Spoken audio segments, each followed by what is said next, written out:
alimentación correcta de la hembra gestante. La gestación de la perra dura unas 9 semanas y media. Para entender las necesidades nutricionales de la perra gestante, debemos dividir el embarazo en dos partes. Primera parte, las 6 primeras semanas de gestación. Y segunda parte, las últimas 3 semanas y media de gestación.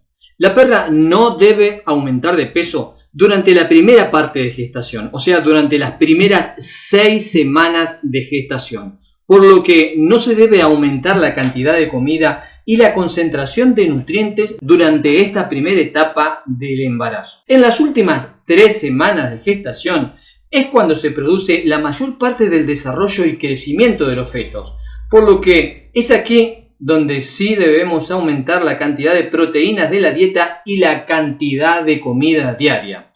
Te recomiendo entonces aumentar un 10% de la cantidad de comida cada semana para que tu perra pueda hacer frente al crecimiento fetal durante las últimas 3 semanas de la gestación y además almacenar una reserva de grasa para la lactancia. Vamos a un ejemplo práctico.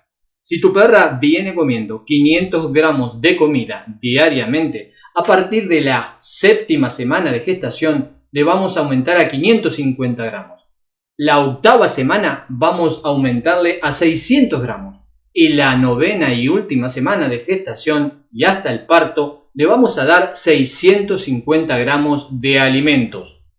Si alimentas a tu perra con croquetas, alimentos balanceados, deberás usar croquetas específicas para cachorros, ya que estas contienen mayor cantidad de proteínas, más energía y más vitaminas que las croquetas para perros adultos. Inmediatamente después del parto, la perra debe pesar un 10% más que antes de comenzar la gestación. Esto es, para poder mantener una correcta lactancia y así tener suficiente leche para poder alimentar a todos sus cachorros durante 30 a 45 días. Descuidar estas indicaciones nutricionales en la perra gestante afecta el normal crecimiento y desarrollo fetal, aumenta las probabilidades de una lactancia deficiente, predispone a dificultades en el parto y finalmente favorece la aparición de alteraciones clínicas e inmunológicas en los cachorros luego del nacimiento que favorecen la aparición de enfermedades y aumentan el riesgo de muerte.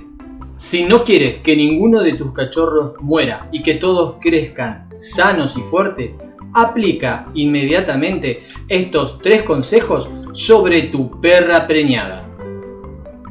¿Tienes alguna duda o pregunta? Escribe aquí debajo del video en los comentarios. Prometo responderte en breve. Muchas gracias y hasta el próximo video.